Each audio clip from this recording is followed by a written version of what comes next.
Faire de Lomé un véritable hub économique et financier, telle est la vision des plus hautes autorités du pays qui ont entamé les réformes structurelles majeures. La capitale togolaise qui abrite les institutions financières de premier plan s'honore aujourd'hui d'accueillir pour la première fois les awards de la Bourse régionale des valeurs mobilières BRVM dénommé BRVM Award. Ce rendez-vous annuel qui regroupe les différents acteurs du marché financier régional promouvoir l'excellence et la culture financière, mais aussi et surtout échanger et trouver des solutions afin de relever les défis pour un développement du marché. Plusieurs innovations sont apportées à cette 4e édition de la BRVM Award qui met l'accent sur la résilience des économies des pays de l'UEMOA. La BRVM a pris l'initiative d'organiser cet événement pour célébrer l'excellence sur le marché financier régional. Au-delà de la célébration de l'excellence, nous avons également choisi de profiter de l'occasion du rassemblement de tous les acteurs annuellement pour discuter d'un certain nombre de sujets qui sont non seulement au cœur de l'actualité, mais qui nous préoccupent. Et donc nous avons 2 jours de panels, de conférences, d'ateliers et une soirée de dîner gala pour récompenser les acteurs. Quelques innovations cette année. La première innovation, c'est que nous avons introduit un prix de l'opération de l'année sur le marché des actions. Nous avons également le prix de l'émetteur de l'année ou de l'opération de l'année sur le marché obligataire. Nous avons un prix du deal de l'année. Naturellement, nous avons des prix spéciaux qui sont attribués à des autorités de l'Union pour leur leadership et pour leur accompagnement dans le développement de notre marché. Et nous avons un grand prix d'honneur qui est délivré pour la personnalité la plus illustrative qui aurait, sous son impulsion, sous son leadership, donné une nouvelle dynamique au secteur financier, une nouvelle vision au marché dans notre environnement.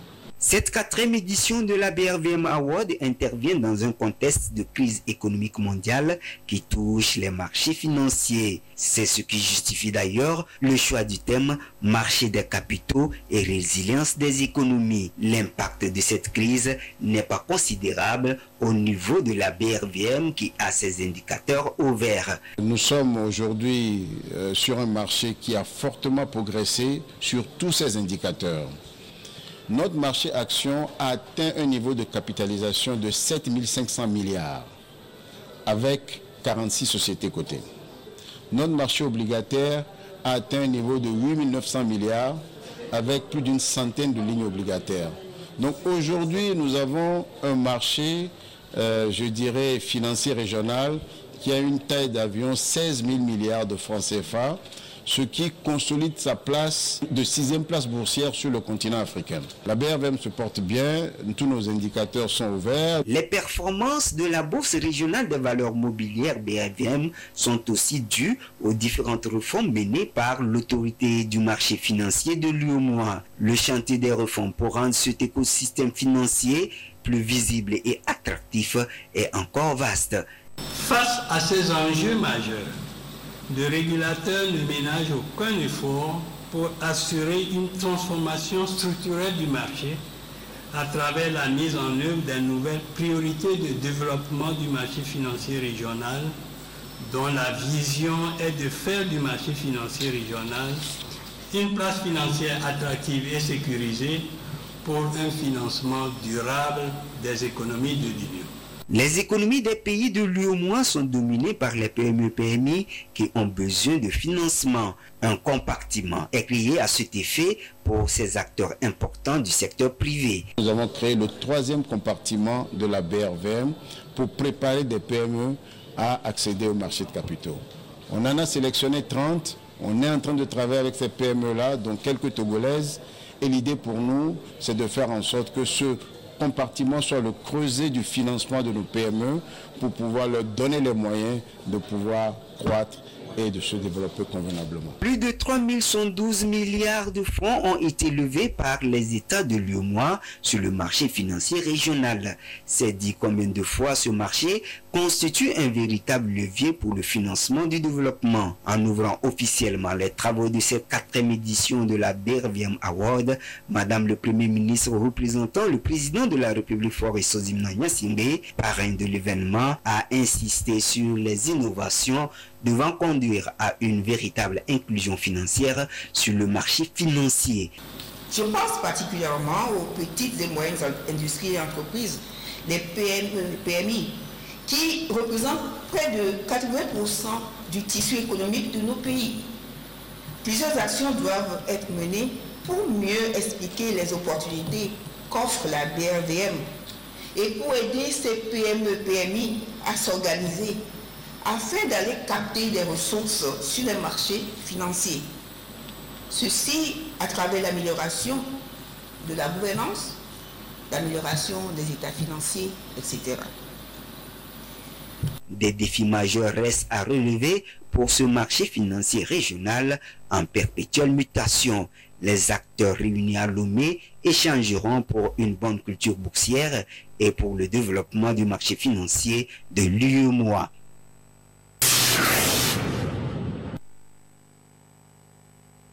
Cyclones, sécheresse, irrégularité des pluies, inondations sont entre autres des conséquences des changements climatiques.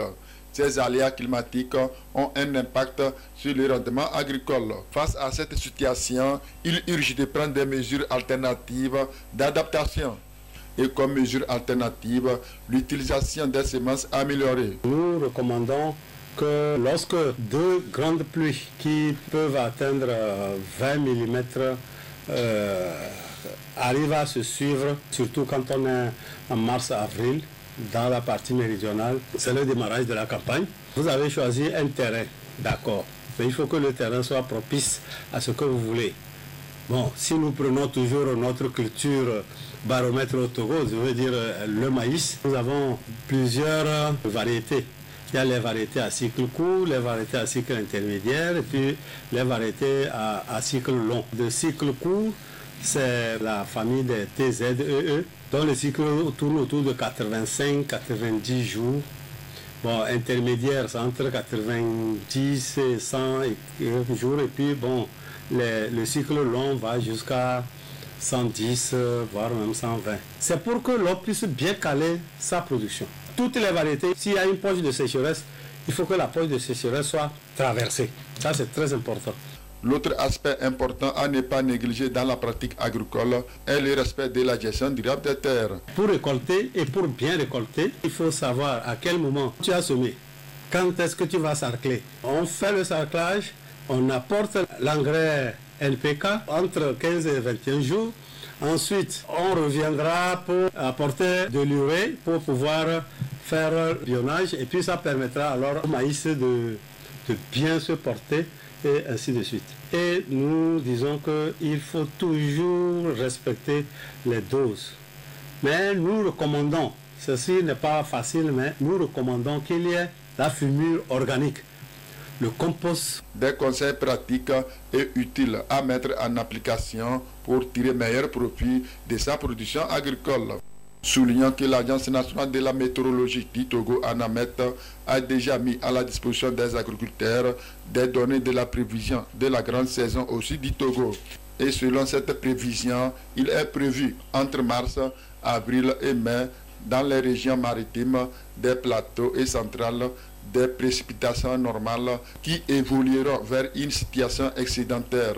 Par contre, dans la Kara et les savanes, une pluviométrie déficitaire à tendance normale est annoncée. Et durant avril, mai et juin, tout le pays connaîtra une situation normale à tendance excédentaire, à l'exception des savanes où les précipitations excédentaires anormales sont prévues.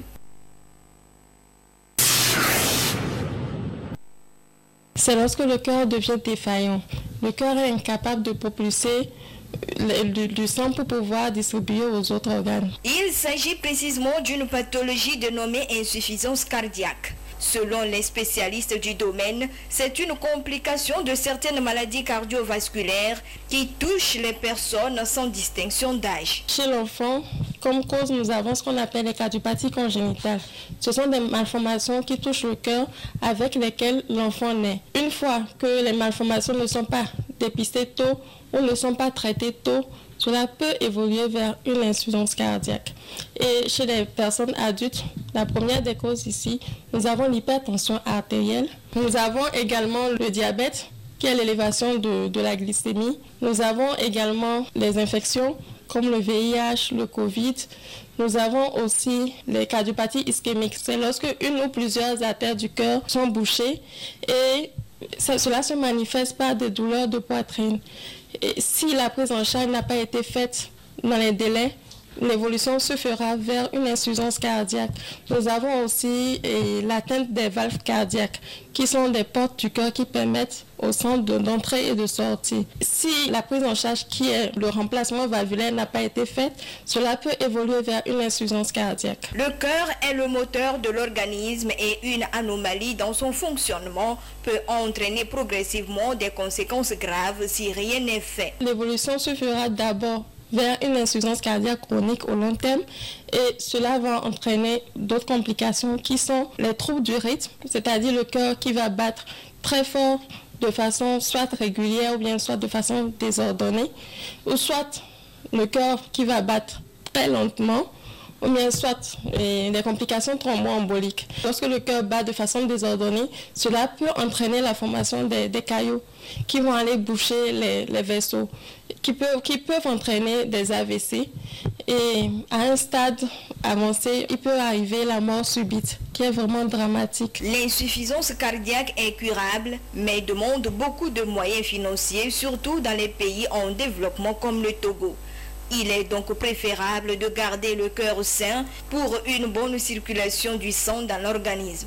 À cet effet, il est conseillé d'adopter un bon comportement alimentaire. C'est de manger moins gras, de manger moins sucré, moins salé, d'éviter l'alcool, d'éviter la cigarette et aussi de privilégier les légumes et les poissons, volailles, d'éviter les boîtes de conserve parce que c'est vraiment riche en sodium, en sel.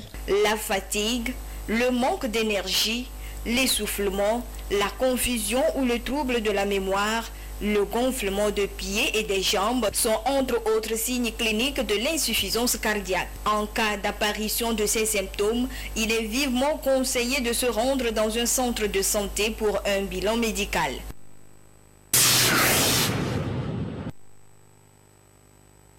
Face au problème du chômage et du sous-emploi, certains jeunes Togolais ont opté pour la formation professionnelle. C'est l'exemple de ces jeunes dans ces centres de formation des Caris à Lomé. Je suis aussi étudiant au département d'Angra à l'université de Lomé.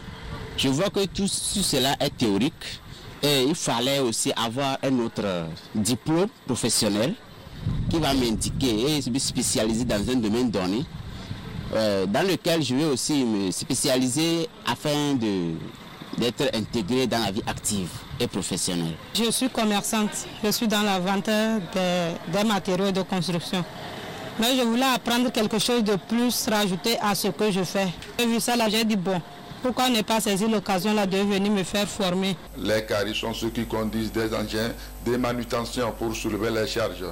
Ils sont souvent sollicités par les entreprises commerciales et industrielles. Ici, on forme les caristes. Les caristes, c'est ceux qui conduisent les chariots élévateurs dans les entreprises industrielles et commerciales.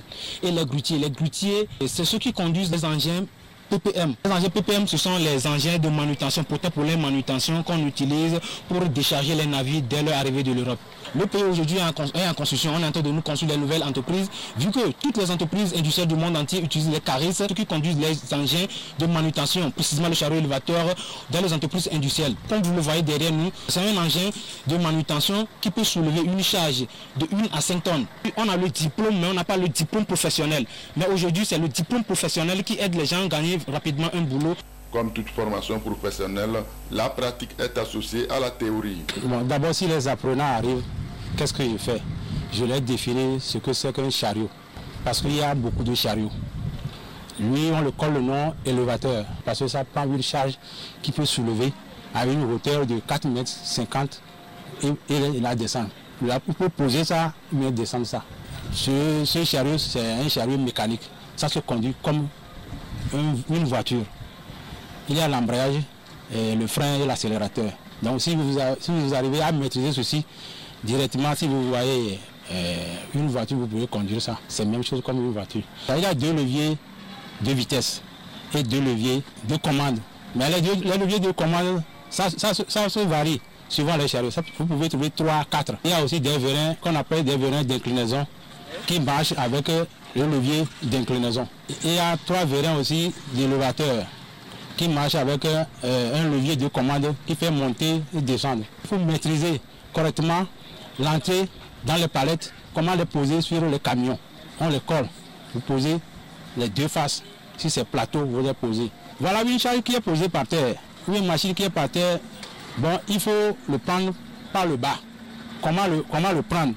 J'enseigne cette méthode aussi. Le gouvernement togolais, en créant ces centres, entend trouver des solutions au problème de l'inadéquation formation-emploi.